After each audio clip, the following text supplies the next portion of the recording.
안녕하세요. 노을이 상담넷 상담위원 김재은입니다. 반갑습니다. 저희 상담넷에서 이번에 출간한 책 제목을 아세요?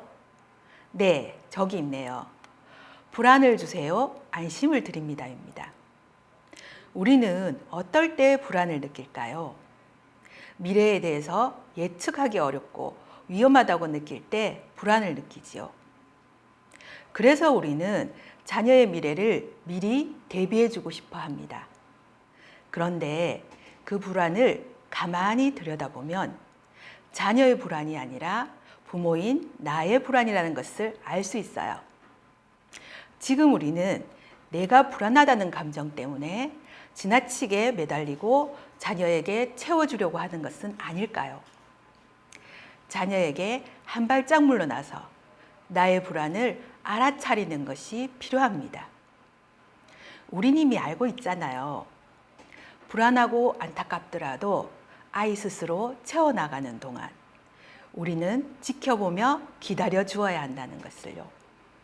초등학습, 이것만은 꼭 아이의 성장을 북돋우며 부모의 불안을 어떻게 관리하며 기다릴 수 있을지 이야기해 보려고 합니다.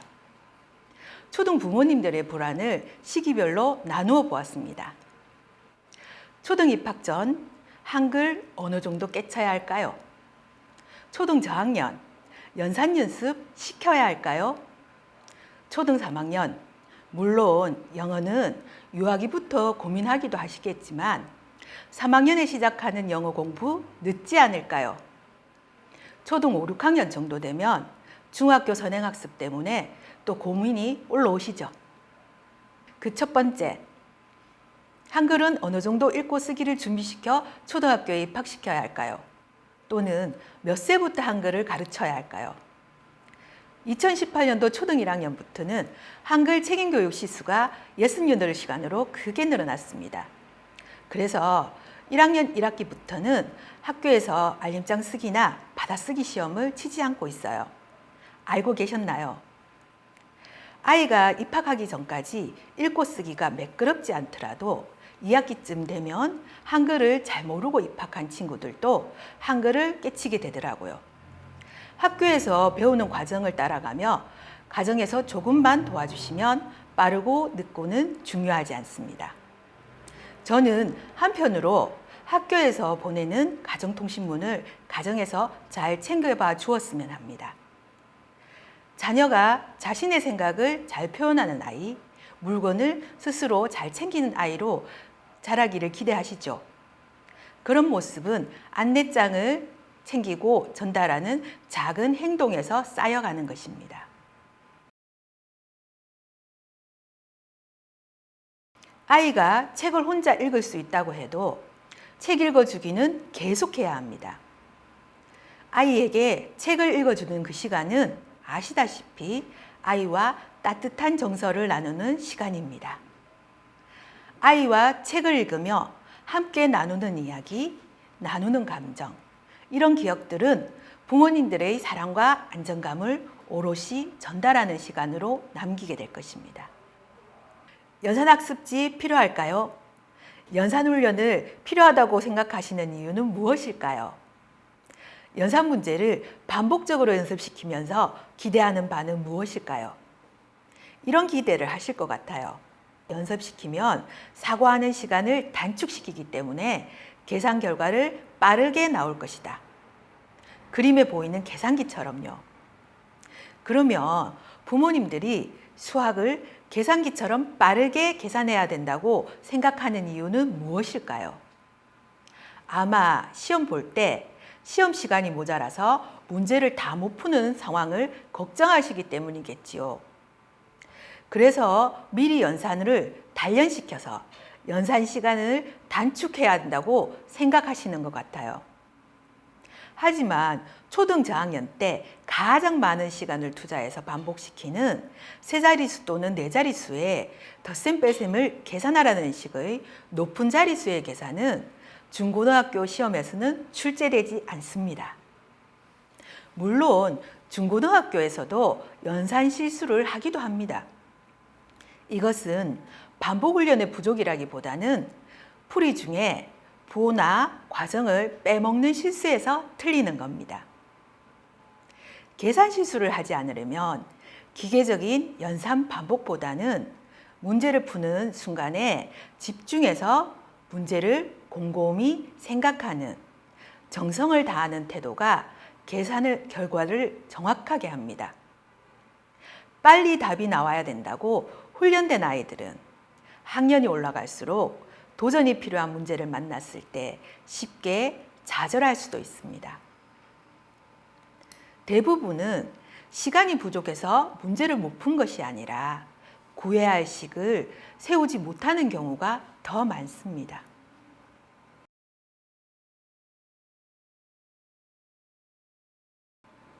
초등 1학년에서 배우는 가르기와 모으기를 바둑돌과 같은 구체물로 많이 경험하게 해주세요. 10의 보수의 가르기와 모으기를 2학년 때 배우는 받아올림이 있는 덧셈과 받아내림이 있는 뺄셈을 배울 때 도움이 됩니다. 숫자를 기호로 표현한 수는 추상적 개념이에요. 초등 저학년 때 이것을 익히려면 몸으로 직접 충분히 경험해봐야 이해할 수 있어요. 충분히 다룰 수 있는 기회를 주셔야 합니다. 영어는 어릴 때부터 놀이 영어로 학습, 보통 영어 유치원이라고 부르는 유아 영어 학원을 보내게 되면 영어를 일상에서 우리말 배우듯이 자연스럽게 습득하지 않을까 기대합니다. 그러나 우리나라 환경은 일상에서 영어를 사용할 기회가 거의 없는 EFL 환경이에요. 영어가 모국어가 아닌 환경이죠. 영어 유치원을 졸업하고 나면 초등에서는 일상에서 영어를 말할 기회가 거의 없어요. 실제로 초등 고학년이 되면 유아기부터 영어 학원에서 영어를 접한 친구들과 초등 이후에 영어를 처음 시작한 아이들과 영어 실력에 큰 차이를 찾을 수 없습니다. 오히려 외국어 공부를 유아기에 일찍 시작하는 것은 모국어 발달에 저해가 된다고 합니다. 모국어 그릇실에는 한글 책 읽기를 충분히 해주세요.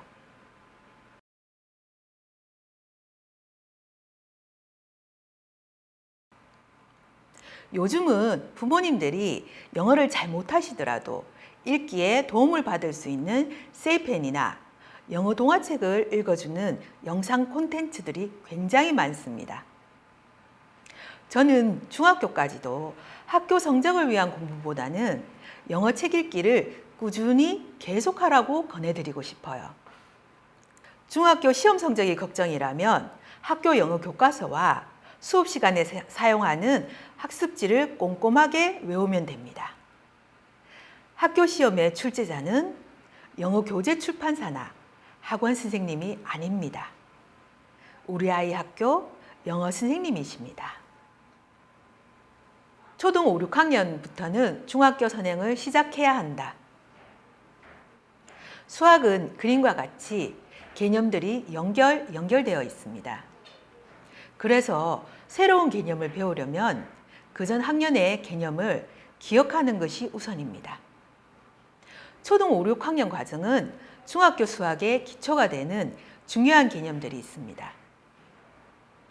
수학 개념들이 어떻게 연결되는지 그림으로 볼게요. 5학년 1학기 약수와 배수는 중학교 1학년 소인수분해와 제곱근으로 연결되고요. 6학년 1학기에 배우는 비와 비율은 중학교 함수와 그래프, 그리고 고등학교 적분까지 연결되는 개념의 기초가 됩니다. 중학교 선행을 하느라 초등 5, 6학년 수학을 놓치고 가면 다음 개념을 익힐 때 어려움을 겪게 됩니다.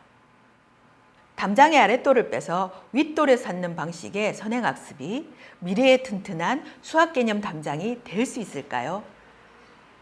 어쩌면 가장 빠른 선행은 지금 제대로 개념을 익혀서 다시 되돌아가지 않는 것이라고 생각합니다.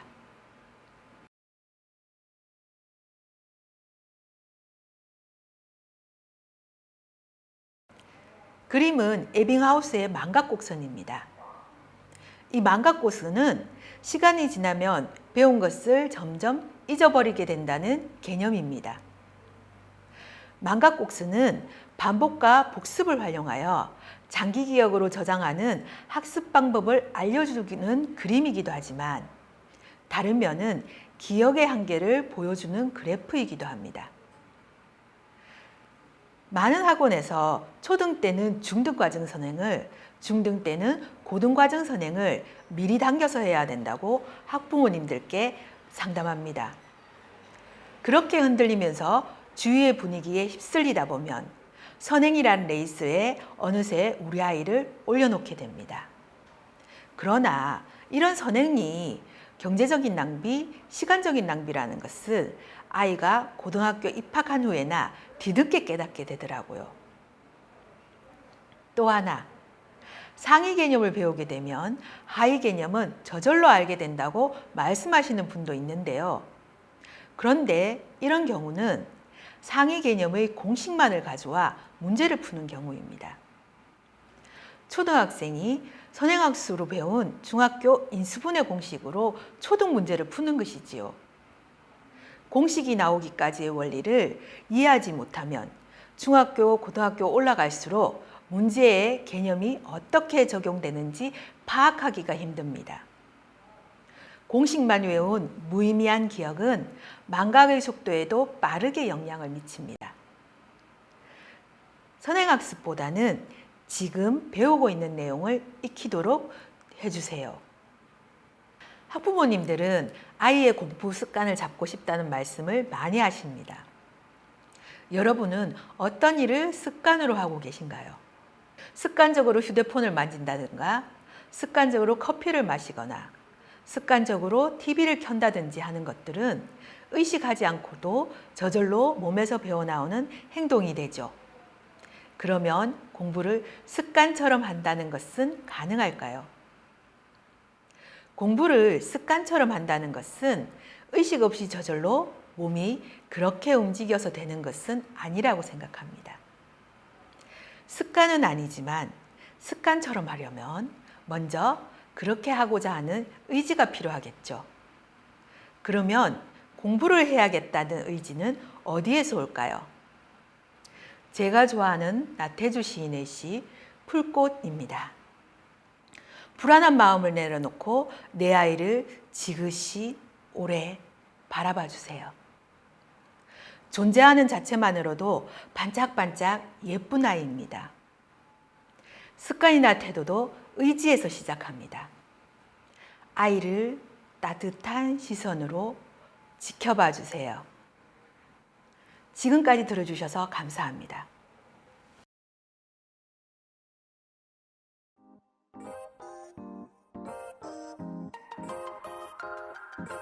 출신의 학은 차별하지만 넌